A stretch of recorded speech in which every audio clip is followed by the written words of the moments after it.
a un matrimonio de Granada, que bueno, con Paqui y Manolo estamos aquí, que mañana van a recibir el sacramento de la confirmación los dos y Paqui el de la comunión. Y bueno, pues van a contarnos hoy un poco pues su testimonio, su camino hasta llegar a este gran día de fiesta para ellos. Así que bueno, pues lo primero que quiero decir es que ellos han estado muchos años formando parte, siendo testigos de Jehová. Y bueno, pues les hemos invitado hoy también a que compartan esta experiencia con nosotros y nos cuenten, porque ellos son bautizados en la Iglesia Católica y bueno, luego pues entraron en los testigos y bueno, pues gracias lo primero también Paqui y Manolo por estar con nosotros, por ser tan generosos de compartir pues toda vuestra experiencia vital, ¿no? Así que bueno, pues con esta introducción pues os cedo la palabra, que nos contéis un poco cómo, siendo bautizados en la Iglesia, pues llegáis a formar parte de los testigos de Jehová. Bueno, pues yo nací en una familia desestructurada, donde eran católicos, y lo único que hice fue pues la primera comunión y el bautismo. Y a partir de ahí, pues ya para mí la religión pues no tenía sentido, ¿no? Y con el tiempo, pues a los 18 años aproximadamente, vinieron unos testigos de Jehová y me dieron un testimonio con la Biblia prometiéndome de que la tierra iba a ser convertida en un paraíso donde habría condiciones paradisíacas, donde no existiría el dolor ni la muerte y todas las cosas penurias que existen en la vida serían quitadas. Pues claro, ese mensaje a cualquiera que se lo expongan, pues no lo va a dejar. Entonces, para conseguir eso, me dijeron que tenía que leer la Biblia y aparte una publicación que ellos pues me presentaron con el título de La vida que lleva, la verdad que lleva a vida eterna. Y ese fue el primer libro que yo comencé con ellos a estudiarlo y a desarrollar pues lo que ellos, sus creencias decían. Y entonces pues poco a poco fui metiéndome cada día más y aprendiendo más sobre esas cosas y claro, con el tiempo ya me invitaron a asistir a una reunión y entonces pues al ir yo allí a esa reunión lo más que noté fue un caluroso y una cordial bienvenida que me ofrecieron todos los que allí estaban presentes. Entonces eso también me incitó a ver que realmente allí había amor, ¿no? Y había armonía. Y de esa manera pues yo continué yendo con los testigos de Jehová hasta que llegué a bautizarme e incluso estuve sirviendo como voluntario en mantenimiento de aquí en Madrid, en Ajavil, en la sede central que tenía aquí en España. Y así fue como yo conseguí estar en los testigos de Jehová.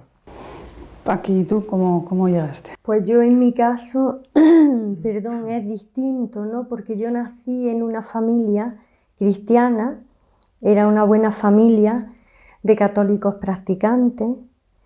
Mi padre era un hombre que tenía muchas inquietudes espirituales, incluso él había realizado los cursillos de la cristiandad y también pertenecía a un grupo de adoración nocturna, o sea que eran una familia, bueno, pues se acostumbraba a rezar el rosario, se iba a misa, en fin, lo que era el ser practicante.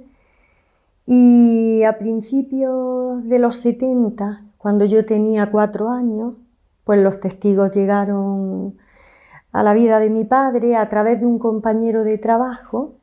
Pues bueno, él invitó a mi padre a una reunión de los testigos y para que participara en el estudio que a él le daban. Y al final ese compañero no se hizo testigo, pero mi padre sí, porque bueno, ellos le mostraron con la Biblia pues ciertas creencias que cuando no se tiene profundidad en ellas las ve uno extrañas, como puede ser el tema de la Virgen, ¿no?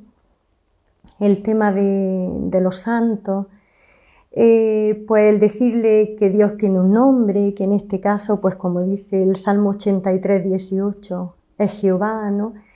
Entonces, no sé, a mi padre le plantearon una serie de dudas y él pues encontró una respuesta en el mensaje que ellos le daban, y bueno, pues con el tiempo se hizo testigo. Mi madre un poco tiempo después también se hizo testigo, y entonces bueno, pues ellos educaron a su hijo, o sea, como es lógico, en la fe de los testigos, ¿no? Porque a veces la religión que uno tiene está muy determinada por el lugar donde nace, ¿no? O por lo que tus padres son. Y entonces, bueno, pues así me crié yo, como en una familia de testigos. ¿Y qué es ser testigo de Jehová? O sea, ¿cómo se vive? ¿Qué es ser testigo de Jehová? Porque yo la verdad que pues toda la vida escuchando, ¿no? Pero no lo conozco, no sé cómo es la vivencia interior, ¿no? de un testigo de Jehová. Pues un testigo de Jehová podríamos definirlo como una burbuja dentro de su congregación, ¿no? De los que son testigos de Jehová.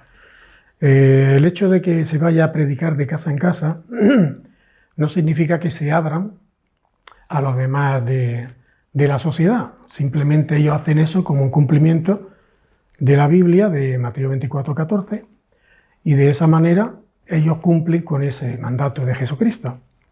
Pero para ellos, los restantes fuera de los testigos de Jehová se consideran mundanos.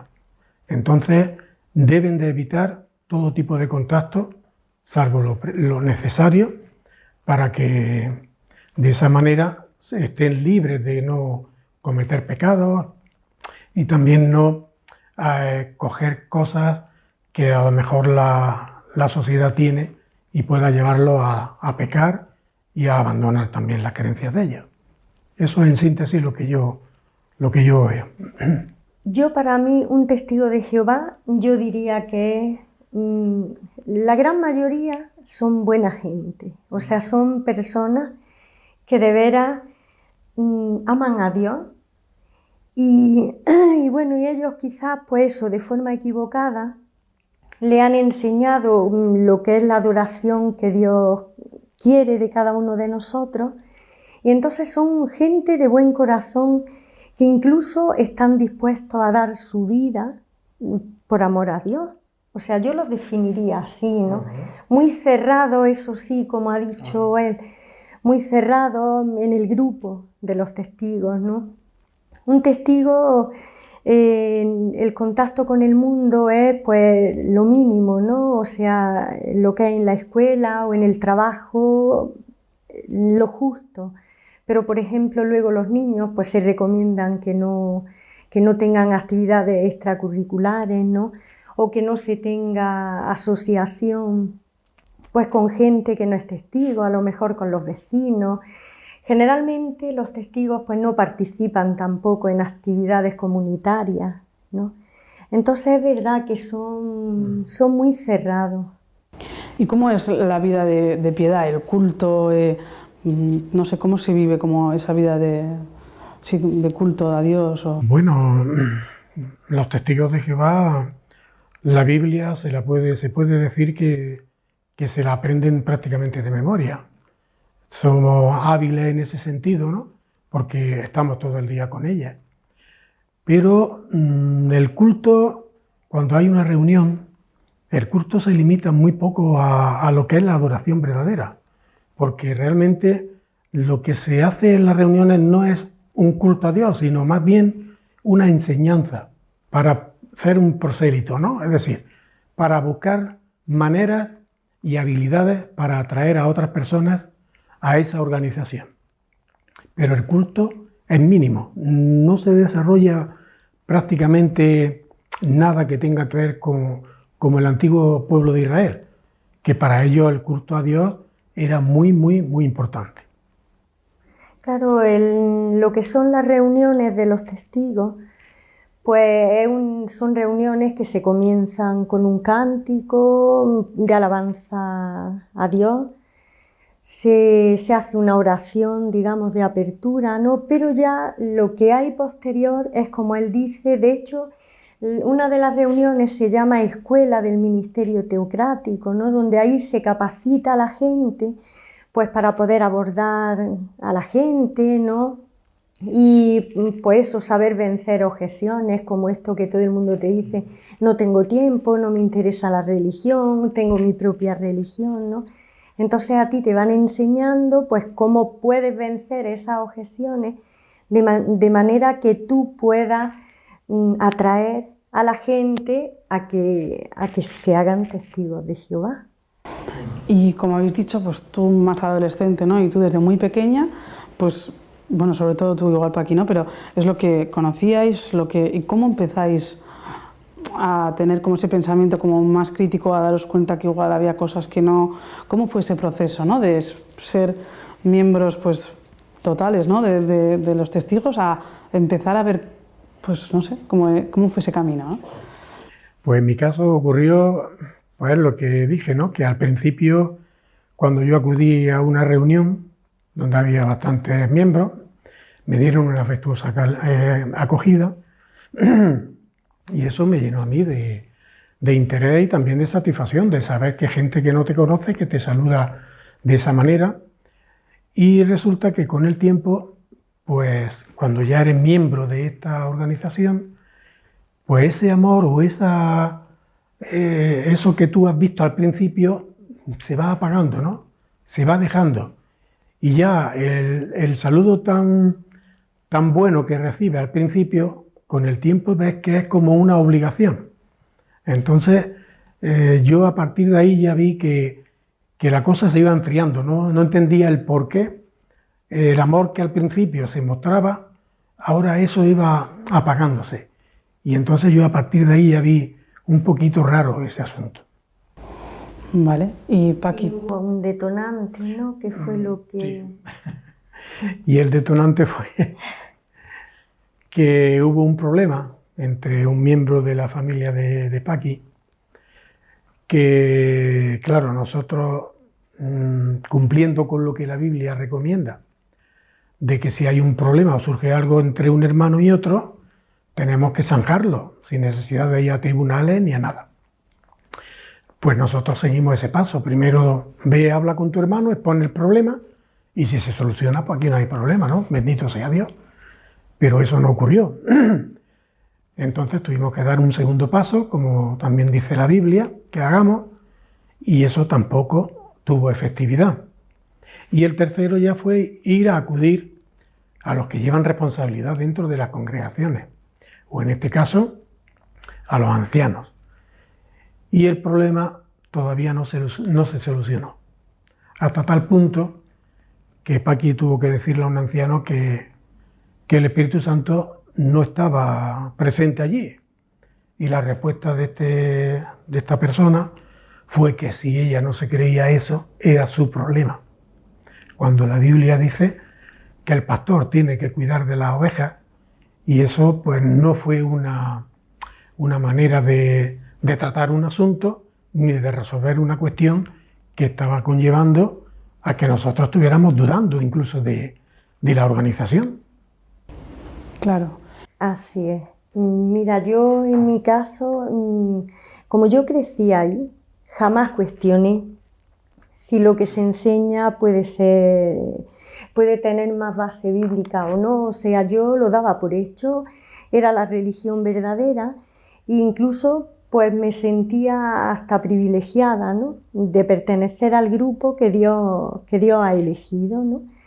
Entonces jamás cuestioné una enseñanza de la organización, ni hicimos ningún tipo de comentario con nadie, nada. O sea, ocurrió este problema que mi marido ha mencionado y bueno, al ver que bueno, en primer lugar la persona con la que hubo el problema, que se negara a darle solución, ¿no? Eso la verdad es que fue, la Biblia dice, si vas a ofrecer tu don al altar y te acuerdas que tienes algo con tu hermano, deja el don, o sea, deja ahí tu ofrenda, ve, haz las paces con tu hermano y luego ya vienes y ofreces, ¿no? Y luego también pues la Biblia dice que si tú dices que amas a Dios, que no ves, y sin embargo no eres capaz o odias a tu hermano, al que ves, pues la verdad es que eso no tiene valor tampoco, ¿no? Entonces, al ver la actitud de esta persona y al ver la frialdad con la que los ancianos, ¿no?, que son, digamos, los sacerdotes en la Iglesia Católica, pues ellos son los ancianos, ¿no?, con la frialdad y la falta de amor que trataron el asunto, eso hizo que nosotros nos fuéramos retirando. Pero nos retiramos en silencio, o sea que no mostramos nuestra queja, porque bueno, si de hecho lo que a nosotros nos hizo mal fue el que estas personas, una hermana mía y su marido, ¿no?, pues estuvieran cuestionando si estábamos muertos espiritualmente, porque igual no asistíamos con la regularidad que se espera a las reuniones, ¿no?, o no participábamos de una manera más activa en la predicación, ¿no? O sea que fue una cosa tan absurda, ¿no? O sea, es que todos cometemos errores, todos nos equivocamos, y creo que es de humano reconocer, y es que da igual quien tuviera la culpa, ¿no? Lo importante es decir, pues mira, zanjamos el asunto y seguimos adelante, ¿no? Entonces eso no sucedió, y ya digo, eso, bueno, pues nos fuimos retirando. Durante mucho tiempo lo dejamos en manos de Dios, como diciendo, bueno, Él manejará los asuntos para que esto llegue a un buen término, pero no sucedió tampoco. Y entonces, en mi caso, yo me planteo, si yo, que soy miembro del pueblo de Dios, del pueblo escogido de Dios, soy parte de los testigos de Jehová, ¿no? Y ahí yo sé que está Dios. Y en el mundo, en lo que es la Iglesia Católica y las demás religiones, sabemos que es la religión falsa, o como los testigos llaman, la gran ramera, Babilonia la Grande, ¿no? Entonces sabemos que ahí Dios no está. Y si ahora descubres que tampoco está entre los testigos, pues sabes que al final, aunque me dé vergüenza reconocerlo, tengo que decir que llegué a pensar que Dios no existe, ¿entiendes? O sea, yo puedo decir que la actitud de los testigos de Jehová a mí me llevaron al ateísmo. Y de veras, dice el salmista, el tonto dice que no existe Dios, ¿no? Y yo fui tonta, pero tonta, que permití que una cosa humana me alejara de Dios. Pero es que de veras llegué a poner en duda su existencia. Es que estuvimos pues muchos años, que yo por mi parte dejé de creer en Dios. Y a mí me ocurrió lo mismo. Porque claro, el saber que perteneces al pueblo escogido de Dios, el cual te está ofreciendo, pues no sé, unas condiciones paradisíacas, y ver que dentro de esa organización hay personas que realmente viven de una manera que no lo demuestran, ¿no? O no demuestran amar a Dios.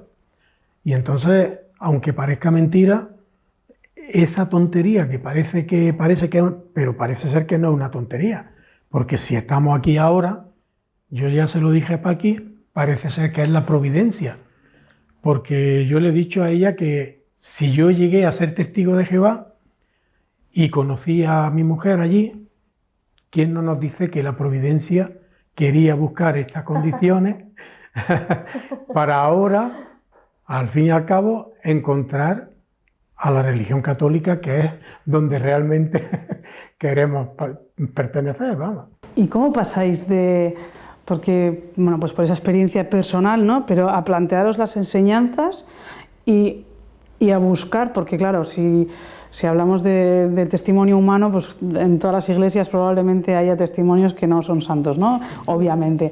Entonces, ¿cómo pasáis a plantearos que realmente ya no solamente por esos testimonios, ¿no?, de falta de vida en Dios, pero pasáis a plantearos como las enseñanzas, si son verdaderas, de los testigos, y cómo empezáis a mirar a la Iglesia Católica? Bueno, pues en mi caso ocurrió lo siguiente. Cuando yo vi a mi mujer que empezó a leer la Biblia y a comentarme cosas, yo le dije, mira, me acabo de salir de una religión que supuestamente es la verdad y no quiero saber nada de ella, no quiero saber nada de lo que tú me dices. Pero ella insistió y realmente con el tiempo me di cuenta de que era un tonto, porque si mi mujer estaba volviendo otra vez a leer la Biblia y a aprender cosas, pues yo ya se lo dije, cuando ella me citaba, mira, ¿has visto esto o has visto lo otro? Y lo comentábamos juntos y lo examinábamos y entonces dijimos, vamos a ver, ¿qué es lo que tenemos que hacer para saber de dónde se origina la religión verdadera? Pues nada más que tenemos que irnos a los primeros años, a los primeros apóstoles. Y ese fue el primer paso que dimos, buscar realmente la iglesia que fundó Cristo. Y si Pedro fue el primer apóstol que él dejó allí, pues entonces vamos a ver cuál es el seguimiento o la continuidad de ese apostolado. Y ya buscamos y buscamos, nos llegamos a los primeros padres de la iglesia, a todos, vamos, prácticamente todos, y realmente vimos que la iglesia realmente era fundamento de creencia y de cristiandad. Y por eso ya a partir de ese momento, pues estamos siguiendo cada día más con plenitud esta enseñanza. Paqui ya nos ha contado que fuiste tú un poco, ¿no?, la que introdujo. ¿Cómo fue eso? Pues fíjate, yo creo que, como bien dice el catecismo, estamos creados para Dios, ¿no? A mí hay una frase muy bonita de San Agustín que él la resume o la expresa incluso de manera poética, ¿no? Cuando dice, nos has creado para ti y nuestro corazón está inquieto mientras no descansa en ti, ¿no? Entonces es así. Esa necesidad espiritual, o sea, aunque tú digas, no, Dios no existe, hay algo en ti que dices, ¿cómo no va a existir Dios, no? Entonces, fíjate, si absurdo fue, digamos, lo que nos llevó a retirarnos de los testigos, más fácil fue lo que nos llevó, o lo que a mí me llevó a volver a Dios, ¿no?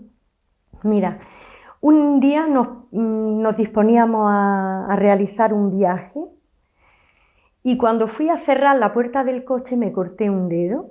Bueno, me hice una herida en el dedo, ¿no? Y entonces me estoy yo curando y le digo a él, digo, Manolo, digo, pero ¿tú te has dado cuenta qué perfección tiene nuestro cuerpo? ¿Cómo podemos siquiera haber dicho no existe Dios, no? Y sabes que, bueno, allí me pegué una panzada de llorar, ¿no? Porque dices tú, jolín, ¿cómo he llegado a esto, ¿no? Entonces, durante todo el viaje la conversación fue lo mismo, ¿no? Sobre Dios, si es que la Biblia lo dice, si la existencia de Dios se pone de manifiesta en la creación, ¿no? Y entonces, bueno, pues cuando esa noche ya volvimos del viaje, bueno, pues yo me humillé, se puede decir, a los pies de Dios y, bueno, no me quiero tampoco emocionar, pero bueno, recuerdo ese momento y sabes que, bueno, le pedí ayuda, ¿no? Le pedí ayuda pues para no sé, para que me aceptara, me perdonara. Y la verdad es que, bueno, en ese momento yo le dije que me ayudara a encontrarlo, porque, bueno, yo por un lado decía, si es que los testigos, yo tendría que estar ahí, pues Dios mío, ayúdame. Bueno, el caso es que él me hizo una llamada, de veras que es inexplicable, o sea, no es una llamada física, o sea, es que es algo que lo sientes tan adentro, que no tienes más remedio que entregar tu vida a Él. Yo creo que aquel mismo día yo me consagré a Él, me consagré desde mi situación como esposa, madre, abuela, como trabajadora, como todo. Pero le dije que viviría mi vida para él, ¿entiendes? Entonces, bueno, pues empecé a pedir su Espíritu Santo. Cristo lo dijo, si nosotros que somos imperfectos le damos, dice, ¿quién si su hijo le pide pan le dará una piedra, no? Dice, con cuánta más razón vuestro Padre que está en el cielo no os va a dar Espíritu Santo si se lo pedís. Entonces, bueno, Él lo sabe, que día y noche, pero literalmente, día y noche, oraba.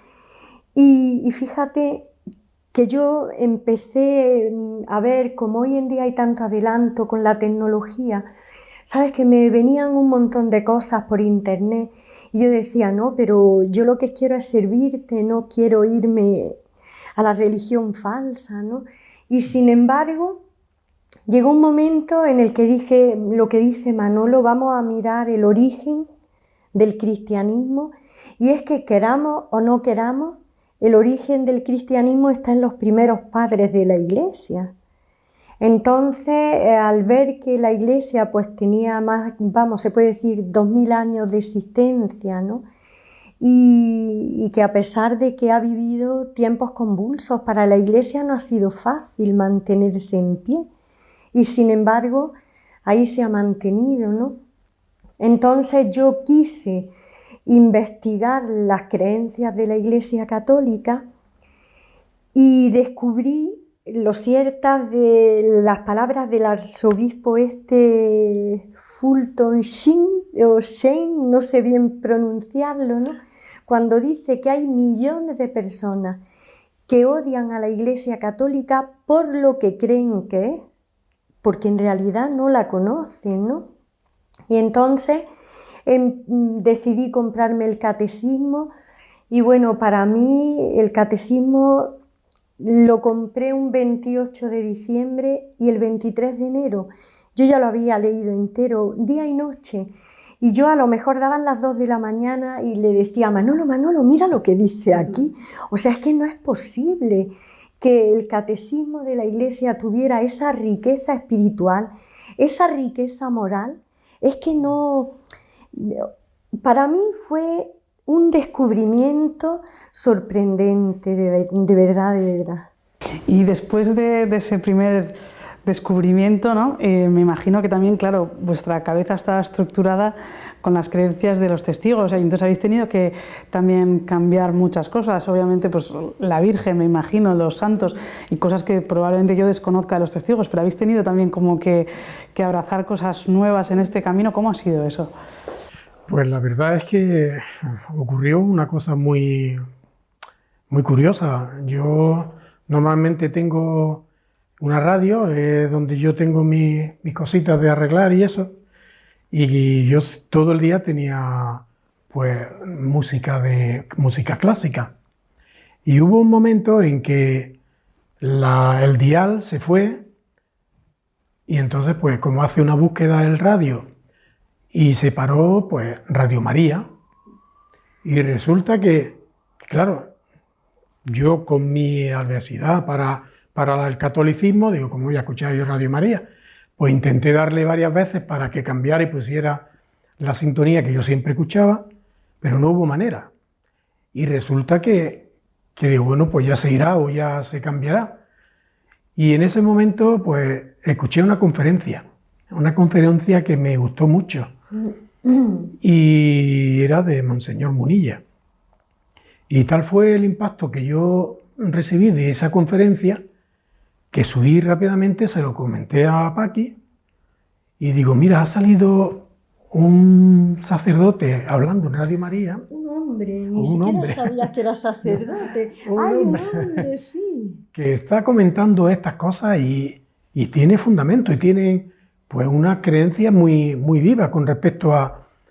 Y entonces ya a partir de ese día, Radio María no se quita de mi radio, y lo escuchamos todos los días. Y entonces, pues claro, el problema era que nosotros tenemos la cabeza todavía un poquito luchando contra el tema de la Virgen María, porque claro, a nosotros, para los testigos de Jehová, María es una mujer normal que se dio para que pudiera Cristo nacer y ya está, no hay nada más. Pero profundizando en lo que es María, realmente eso impone. Por ejemplo, estuvimos viendo cómo otro protestante, que es Sconhan, pues resulta que detalla a la exactitud lo que María representó, tanto carnal como en el Apocalipsis, que era el arca de la alianza. Contenía todo lo que en la antigua alianza había. Y era una cosa que yo me quedé, diciendo, pero ¿cómo es posible que esto no lo hayamos entendido con tanto tiempo y con tanto estudio de la Biblia? Y pero es que aún así, yo le comentaba a Paqui, Cari, ¿tú te acuerdas en Caná cuando la Virgen María le dijo a su hijo que se habían quedado sin vino, que ya podía hacer algo y Jesucristo le dijo que qué tenía que ver él con ella, ¿no? Que no era su momento. Y eso es otra frase que los testigos de Jehová tienen para derribar el sentido de la Virgen. Pero María no se quedó en un rincón llorando, sino que le dijo a los que estaban sirviendo allí, haced lo que Él os diga. Con lo cual, esa frase a mí me hace pensar que tendrían una gran intimidad a solas, tanto Jesucristo como su madre, para saber que realmente ella podía interceder a su hijo como hizo. Y en fin, esas cosas de María ya las hemos tomado con otro aspecto y otra fijeza. Y también el tema de los santos, por ejemplo, toda la tradición de la Iglesia de la santidad, ¿cómo la veis ahora o cómo se veía antes? Sí, nosotros ahora sí vemos cómo la Iglesia lo que hace es que propone a estos santos, los propone como ejemplo, pues para que se les pueda seguir, ¿no? Y de hecho, bueno, hemos descubierto vidas sorprendentes, o sea, testimonios de personas que realmente han entregado su vida por amor a otros. Y bueno, la verdad es que son cosas que nos han ido costando mucho trabajo, pero que sí, que se han ido limando, el tema de las imágenes también, ¿no? Y sobre todo yo creo que el culmen podría ser el tema de la Eucaristía. Es curioso, o sea, Cristo dejó claro que quien no coma de mi cuerpo, Él dijo, yo soy el pan bajado del cielo, quien no coma y no beba mi sangre no tiene vida eterna. Entonces los testigos de Jehová, ellos dicen que eso es un pacto que Él hizo solamente con un número limitado de personas, ¿no? Cuando en Revelación se habla de 144.000 sellados, ¿no? 12.000 de la tribu tal, 12.000, ¿no? Entonces ellos dicen que solo los ungidos, los 144.000, son los que tienen derecho, digamos, a tomar de los emblemas, ¿no? Sin embargo, cuando nosotros nos hemos puesto a investigar en la Biblia, es que Cristo nos decía otra cosa, comer y beber todos de Él, todos, no dice uno. Entonces nosotros hemos visto que realmente esto es muy triste, pero la organización de los testigos de Jehová están privando a la gente de alimentarse de ese pan y de esa sangre de Cristo, cuando en realidad eso es el nuevo pacto que Él hizo con la humanidad, pero al completo. Todos tenemos que alimentarnos con el cuerpo de Cristo.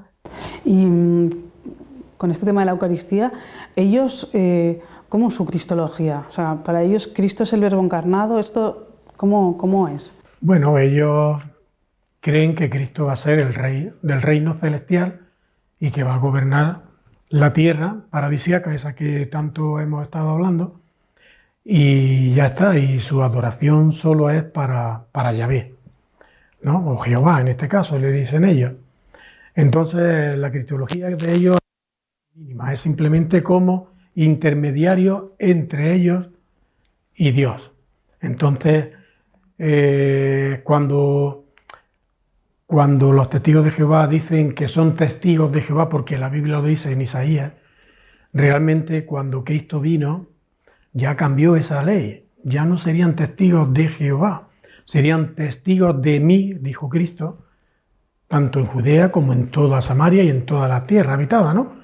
Entonces, es algo que no sé si no se han dado cuenta o que lo han querido quitar de en medio, porque claro, el tema de la Trinidad es otra cosa y ellos no consideran que Cristo sea Dios, ¿entiendes? Entonces, ¿qué ocurre? Que ellos le dan un valor ínfimo a Jesucristo como el Hijo de Dios y nada más. Aunque sí se reconoce el valor del rescate, Claro. eso se tiene en cuenta, y cuando ellos oran, le elevan la oración a Dios por mediación de Jesucristo. Pero bueno, ellos lo que hacen una vez al año, la conmemoración de la muerte de Cristo, y ya digo, aunque se representan y se suelen poner los emblemas del pan y el vino, pero no son para tomarlo, es solamente un símbolo, porque bueno, de hecho el discurso que ellos dan ese día, casi dan más énfasis a explicarte el por qué tú no debes de comer del pan, ¿entiendes? Que, o sea, si dura 45 minutos, 30 es para explicarte que está puesto ahí, pero que no es para que lo comas, ¿no? Que solamente un número de personas son las que tienen el privilegio, digamos, de alimentarse de ese pan. Y en el plano humano, es decir, me habéis dicho que sois padres y abuelos, ¿no? Claro, ¿cómo se ha vivido también un poco vuestros hijos o vuestras amistades, o un poco en el plano como más humano, ¿no? ¿Cómo habéis vivido este proceso? Bueno, ahora con la pandemia pocas reuniones de amistades tenemos. Nos dedicamos solo al trabajo y del trabajo nos vamos a la casa por el tema, ¿no?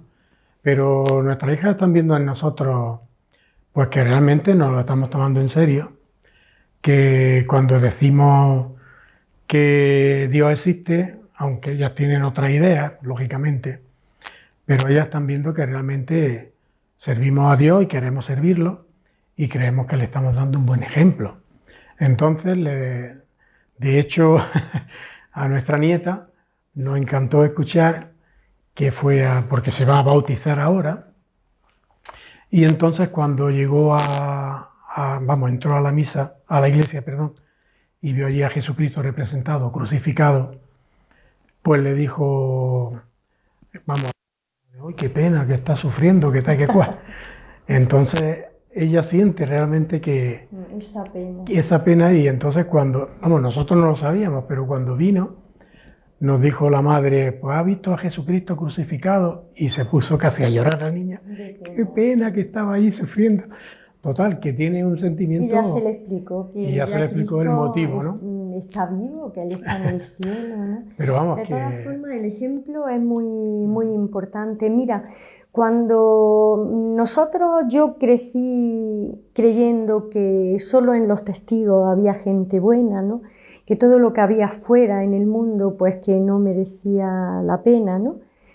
Pues la verdad es que luego con el paso del tiempo te das cuenta que creo que hay la misma proporción de gente buena en un lado, de gente buena en otro, gente no tan buena y gente que tampoco es tan buena, ¿no? Mira, para mí hay el ejemplo de una persona que de veras creo que su ejemplo me hizo ver que realmente en la Iglesia Católica había gente que de veras era discípulo de Cristo.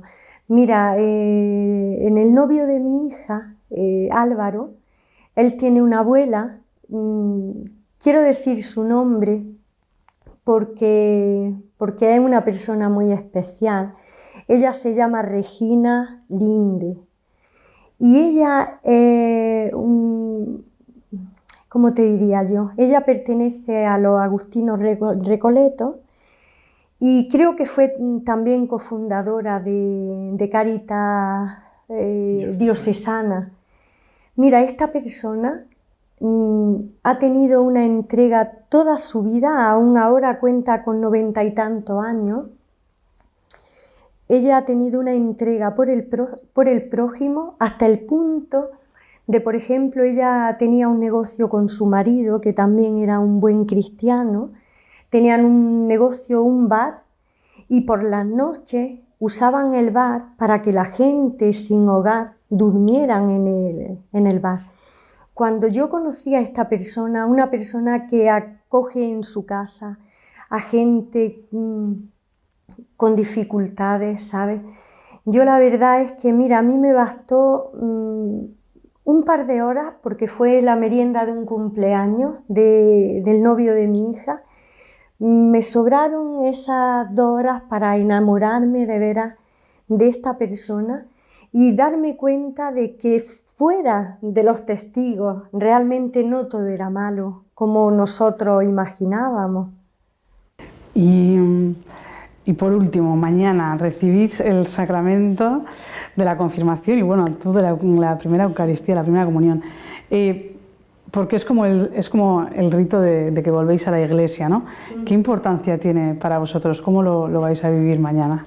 Bueno, para mí la comunión, eso es lo más, porque mira, yo con Jesucristo nunca he tenido una relación, porque para mí era solo el Padre, ¿no? A Él se le dirigían las oraciones y ya está, ¿no? Pero el día que yo tuve un encuentro personal con Jesucristo, que yo me atreví a orarle por primera vez, ¿sabes? Y tuve ese encuentro tan maravilloso, donde de veras vi a ese ser divino que bajó, que se entregó por nosotros, que mueve los asuntos para que hoy estemos aquí. Porque ¿quién nos iba a decir que aquel que hablaba en el 6º continente, un tal Munilla, que fue lo que Manolo me dijo, niña, hay un tal Munilla en un programa que se llama así, ¿quién nos iba a decir que al final llegaríamos a entablar una relación con él y que él nos ayudara como nos ha ayudado a dar este paso?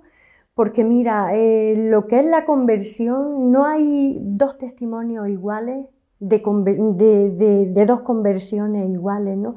Sin embargo, todas las conversiones tienen un punto en común y yo creo que es el dolor, es el sufrimiento. Una conversión cuando tú tienes que romper con tu esquema, o sea, es que todo se zarandea en tu vida, entonces es muy doloroso el haber realizado esto. De todas formas, es un acto que realizamos con mucho estudio, mucha oración. Hemos tenido hasta temor, ¿no? Yo incluso a mi marido he llegado a dudar de mi capacidad intelectual de decir, pero Manolo, realmente es que esto es así, es que yo lo veo así, ¿no? Entonces, ya digo, con el estudio, la oración, para mí mañana recibir a Cristo va a ser ese encuentro. Mira, cuando te voy a poner un pequeño ejemplo, cuando una mujer está a punto de dar a luz, esos dolores que siente, que dices ya no puedo más, ya no tengo fuerza, ¿no? De pronto te das cuenta que necesitas un empujón más, tienes que actuar de forma consciente y al final todo ese dolor termina en una explosión de amor con el encuentro de tu hijo. Entonces, para mí, yo creo que ha merecido la pena, de veras, o sea, la pena del llanto, el sufrimiento, el dolor, ha merecido la pena, las lágrimas derramadas, las noches sin dormir, ha merecido la pena cuando yo pueda recibir a Cristo.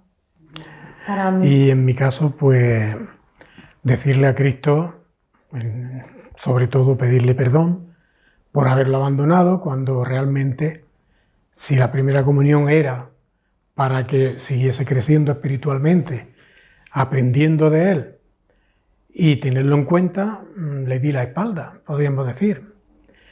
Entonces, ahora lo medito y lo pienso, lo que sufrió por mí, lo que sufrió por todos, en la cruz, como la flagelación que le hicieron fue, vamos, yo me hago la idea de que cuando uno se da un golpe o se corta o algo, el dolor que eso es, pues nos imaginamos lo que él recibió. Pero no aún así, cuando fue clavado en la cruz por nosotros, el roce que eso le estaba ocasionando en la espalda, de esa postura que tuvo que adoptar en la cruz, pues realmente es un sacrificio muy grande. ¿Cómo es posible que Cristo, al sufrir de esta manera, aún así nosotros le demos la espalda? Es increíble, no podemos, vamos, se nos escapa de nuestra mentalidad ese sufrimiento y el no estar agradecidos por lo que Él ha hecho. Entonces, por eso quiero hacer esta confirmación en agradecimiento de eso. Bueno, pues vamos a ir terminando y bueno, pues ¿qué queréis? No sé, lo último que queráis decir, que queráis compartir con nosotros después de este testimonio, pues si queréis, ¿no? Pues lanzar un mensaje. Pues habla tú primero. Sí, bueno, tú... Mira, yo por mi parte les diría de todo corazón a los hermanos separados, como la Iglesia Católica llama con ese amor a las personas que se han alejado, porque la Iglesia los sigue considerando hijos suyos. Entonces a los hermanos separados les diría yo que se hagan con un catecismo de la Iglesia Católica. Eso está al alcance de cualquiera. Ahí van a encontrar realmente lo que es la doctrina de la Iglesia Católica, que la conozcan, que no se queden con lo que otros le pueden contar de ella. Entonces que la conozcan sin tener ya ideas preconcebidas, que se abran, que se abandonen en las manos de Dios y que de veras conozcan la enseñanza de la Iglesia Católica y descubrirán en la Iglesia una Iglesia que acoge, una Iglesia que sana, es una Iglesia que de veras abre sus brazos para acoger a todo el que quiere volver a ella. Y a mí me gustaría hacer un pequeño paréntesis.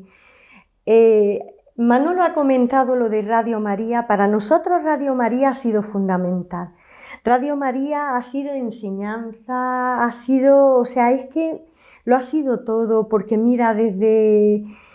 a mí me gustaría mencionar al padre Manuel Horta, el programa que él tiene es fantástico. Nosotros comenzamos primero con a quien yo llamo el jefe, el de la Prada, ¿no? O sea, Luis Fernando de Prada, el padre Manuel Horta.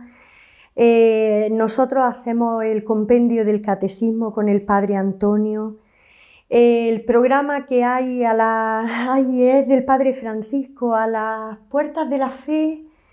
Francesco, sí. Francesco, sí. Mira, ese es un programa fantástico, o sea, ahí se puede conocer de veras lo que es la doctrina de la Iglesia Católica. Yo animo a todo el mundo a que ponga Radio María, que eso lo hacen solo en su hogar y van a descubrir la riqueza espiritual tan grande que tiene la Iglesia Católica. De veras, es para vivirlo.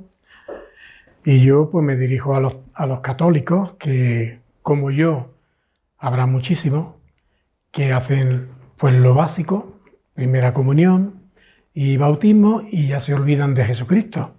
Yo les daría un toque de atención y decirles que piensen un poquito y que simplemente por el hecho de que Él ha ofrecido toda su vida, toda su alma, es algo para que estemos agradecidos. Simplemente por ese hecho deberíamos de estar pues más asistiendo a misa, aprendiendo de lo que nos transmite el catecismo, porque ahí se nos dice todo lo que tenemos que hacer y realmente pues seguir una vida cristiana. Y el fin de todo esto es la gloria y la honra de Dios. Qué bien, bueno, pues muchísimas gracias, de verdad. Gracias por vuestro testimonio, por compartirlo y bueno, mañana recibís al Espíritu Santo de una manera pues bueno, única, ¿no? Como este sacramento, y bueno, deciros que contéis con nuestras oraciones también, que rezaremos por vosotros para que esta gracia, ¿no?, tan grande que vais a recibir mañana, pues dé mucho fruto, y que este vídeo también, pues bueno, todas las personas que lo vayan a ver también, pues que dé mucho fruto y que sea para gloria de Dios. Así que bueno, pues gracias.